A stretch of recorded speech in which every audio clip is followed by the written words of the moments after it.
Bharat Canada के बीच जारी राजनयिक विवाद में भारत ने कनाडा को उसी की भाषा में जवाब दिया है। अब कनाडा के सुर बदलते हुए दिखाई दे रहे हैं। बता दें कि कनाडा के पीएम जस्टिन ट्रूडो ने कहा है कि कनाडा अभी भी भारत के साथ संबंध मजबूत करने के लिए समर्पित है। तो जस्टिन ट्रूडो ने भी ये माना है कि भारत एक बढ़ती हुई आर्थिक ताकत है और उसे नजरअंदाज नहीं किया जा सकता।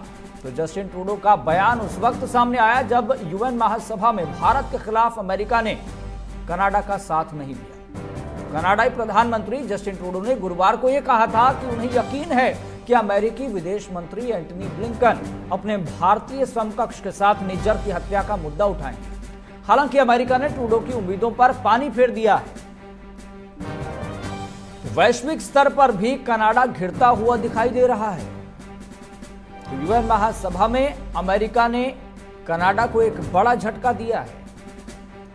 तो वहीं दूसरी तरफ जब यह खुलासा हुआ कि निज्जर की हत्या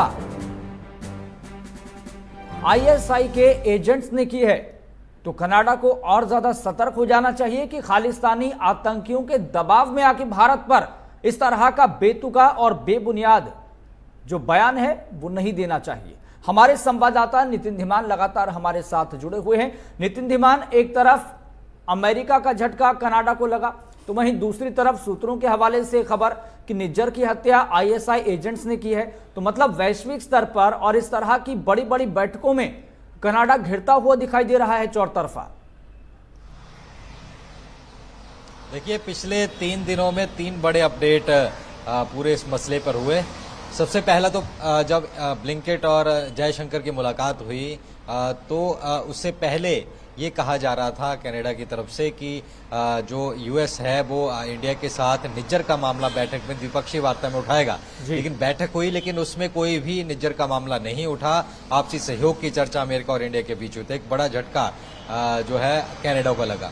दूसरा, जस्टिन ट्रूडो को माफी मांगनी पड़ी क्योंकि उन्होंने हाउस ऑफ कॉमन्स में वहां पर एक नाजी जो समर्थक था उसकी प्रशंसा की थी। तो वहां पर इतने वो विपक्ष से घिरे कि उनको सभापति के चैम्बर में जाकर के माफी मांगनी पड़ी। और तीसरा, अब ये क्योंकि कल एक मोंटेलो जगह है वहां पर प्रेस कॉन्फ्रेंस की, जब जस्टिन ट्रूडो ने इस पूरे निज्जर के मामले पर पूछा गया तो सुर ही बदले हुए नजर आए। जहां वो पहले भारत पर कटाक्ष करते हुए नजर आ रहे थे, तो यहां पर अब कह रहे हैं कि जिस तरीके से हम पहले ही बात कर रहे थे कि भारत इतनी बड़ी अर्थव्यवस्था है और इस वक्त पूरी दुनिया में इतना प्रभाव है कि कोई भी उसे इग्नोर नहीं कर सकता, कनाडा तो बिल्कुल भी नहीं।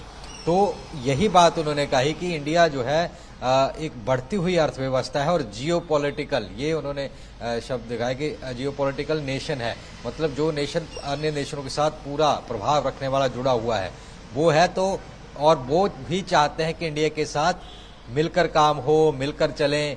और जो ये निज्जर का मामला है इस पे उनका कहना था कि ऑब्वियसली इस पर भी चाहते हैं कि भारत उनका सहयोग दे। जो संसद में उनकी लाइन थी सीधा सीधा भारत पर कटाक्ष था कि उनके पास सबूत हैं और भी बातें कहीं, तो पूरी की पूरी लाइन्स वो मिटती हुई नजर आ रही हैं। अब दूसरे ही ढर्रे पर जाते हुए अभी तो भारत ने सिर्फ कुछ ही चीजें कड़ी की हैं, चाहे वीजा रोकना हो या अन्य चीजें हों। अभी भारत बाकी अभी तैयारियों में चीजें हैं, तो उससे पहले ही कनाडा जो है इस तरीके की भाषा शुरू कर दी है। दूसरी बात, जस्टिन ट्रूडो का ये इतिहास रहा है कि वो बयान देने के बाद कई मुद्दों पर उनकी तरफ से माफी मांगी गई है और ये पहली बार नहीं होगा। अभी जो परसों का ही मामला हम जैसे बात कर रहे थे कि नाजी के समर्थन में माफी मांगी, उससे पहले भी 2-3 बार वो माफी जो है वो मांग चुके हैं। तो ऐसे में अब ये भी कोई इसमें बड़ी बात नहीं होगी कि निज्जर के मामले में भी वो जस्टिन ट्रूडो इस पूरे पर माफी मांग ले, क्योंकि वो चुनाव, क्योंकि यहाँ जो जानकारियां सामने आ रही है कि चुनाव के मद्देनजर ये सब चीजें हुई थी। दूसरा सवाल वहां की पुलिस पर भी उठ रहे हैं कि अभी तक अगर निज्जर की हत्या आपके प्रदेश स्टेट में हुई है, आपकी जगह पर हुई है, अभी तक आपकी पुलिस किसी भी हमलावर को गिरफ्तार क्यों नहीं कर पाई? आप गिरफ्तार कीजिए, पूछताछ कीजिए, सच सामने आ जाएगा।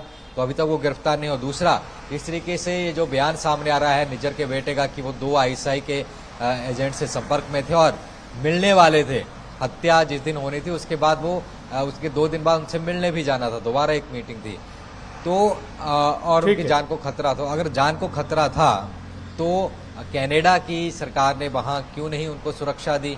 अगर इतनी फिक्र थी उस वक्त में, तो तमाम चीजें हैं जिन पर अब जस्टिन ट्रूडो गिरते नजर आ रहे हैं। बिल्कुल अब नितिन, और कई आने वाले सवाल वक्त और में कई देखना होगा पॉइंट इस है। पर भी यहां उनका- पर एक पॉइंट ये भी है कि भाई अब बदलते हुए सुर कनाडा के प्रधानमंत्री जस्टिन ट्रूडो के दिखाई दे रहे हैं, लेकिन अब जस्टिन ट्रूडो को प्रेस कॉन्फ्रेंस कर यह भी स्पष्ट करना चाहिए कि आखिर किसके दबाव में उन्होंने इस तरह का निराधार, इस तरह का बेबुनियाद, इस तरह का बेतुका बयान दिया था और किस आधार पर दिया था। ये दोनों पॉइंट जस्टिन ट्रूडो को स्पष्ट करने चाहिए प्रेस कॉन्फ्रेंस करते हुए।